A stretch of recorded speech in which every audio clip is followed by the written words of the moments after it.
What's good? It's your boy Dre, also known as Mr. Po Folk Everything, and today I'm back with another one. Today we are going to be working on the 300. Yes, that is correct. The Chrysler 300 needs some love. With that being said, today we are going to be replacing the water pump. So, we have the car up on jack stands and we have removed the splash shield. Only thing holding it on is four 10 millimeter bolts. Okay, so now that we have removed everything that we need to remove from underneath the car, you're gonna come under the hood. At which time you're going to remove the engine cover.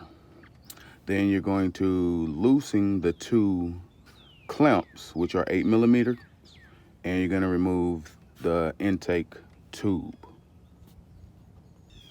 Okay, so at this point, you want to get you a bucket and open up the petcock on the radiator to drain out as much coolant as possible, because you want the least amount of coolant in the system so that you don't make a big mess when you go to start pulling off your hoses. Now, also at this time, you're gonna want to remove your belt.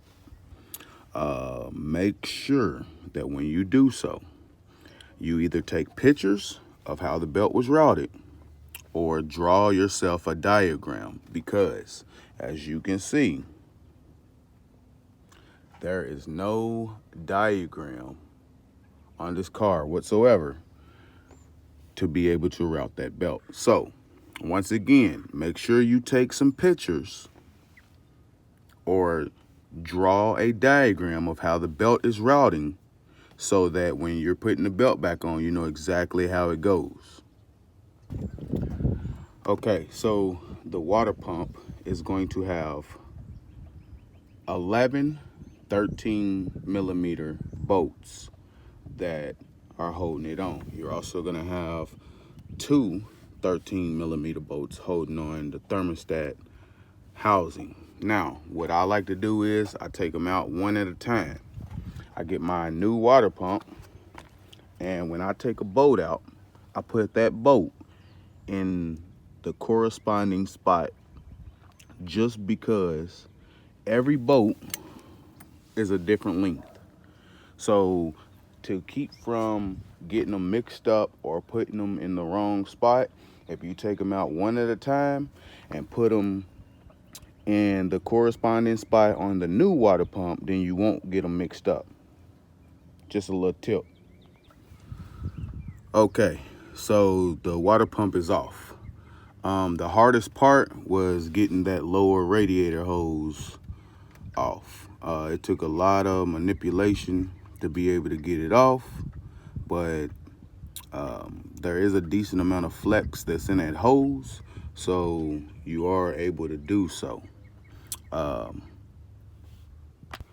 So what I'm gonna do now is I'm gonna clean up the mating surface, and I'm gonna prep the new water pump to be able to install it.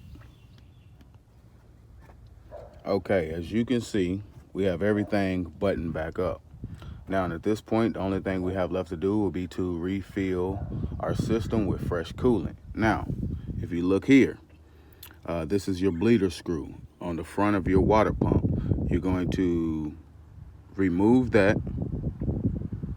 In my case, it is a 8 millimeter Allen. Once I remove that, I'm gonna fill it up with fresh coolant. And once I start to see coolant starting to flow out of her, I'm then gonna put this back in her and torque it down, and then fill my system the rest of the way.